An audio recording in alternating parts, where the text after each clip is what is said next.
Du rapport avec Kandé Mariam Ndiaye. 100 moniteurs ont été déployés sur l'étendue du territoire sénégalais pour les besoins de ce monitoring. Ainsi, pendant 6 mois, à savoir de novembre 2018 à avril 2019, les moniteurs ont enregistré 41 cas de violence électorale, dont la plupart à Dakar avec 19 cas, 8 cas à Thiès, 6 cas à Tambacounda, 3 cas à Saint-Louis, 2 cas à Sédhiou et 1 cas dans les régions comme Diourbel, Louga et Ziguinchor.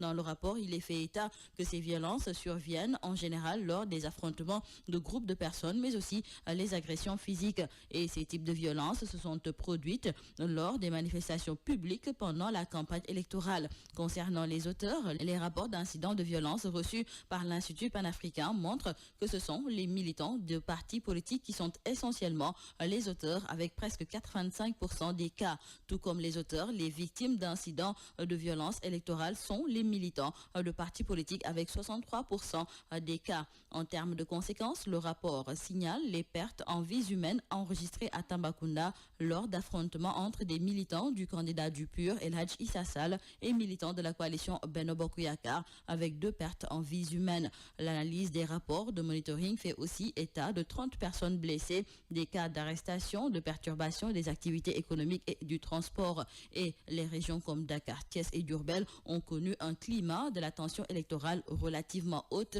au cours de la période de monitoring. Les résultats de ce monitoring donc démontrent un climat électoral apaisé, et parmi les facteurs qui ont contribué à l'apaisement du climat électoral, le rapport cite la parfaite organisation du scrutin présidentiel sur le plan matériel, même si le scrutin a révélé que la question des cartes d'électeurs était loin d'être une question fortuite, car le jour du scrutin, nombreux ont été les électeurs qui n'ont pas retrouvé leur bureau de vote ou qui n'avaient pas reçu leur carte d'électeur. Des recommandations sont formulées par Gorée Institute en vue des échéances à venir, et retenons entre autres que la structure suggère que les acteurs politiques doivent se retrouver afin de trouver un consensus sur certaines questions essentielles telles que le parrainage, le fichier électoral ou encore la confection et la distribution des cartes d'électeurs. C'est pour cela, il est d'avis que l'appel du président Macky Sall au dialogue à la suite de la proclamation officielle des résultats par le Conseil constitutionnel apparaît comme une opportunité pour que la classe politique se retrouve sans perdre leur identité et ambition respectives. Et Mariam Ndiaye, synthèse donc de ce rapport de Gorée Institute sur les violences électorales. L'Institut qui a également publié un autre rapport sur l'utilisation des réseaux sociaux en période électorale.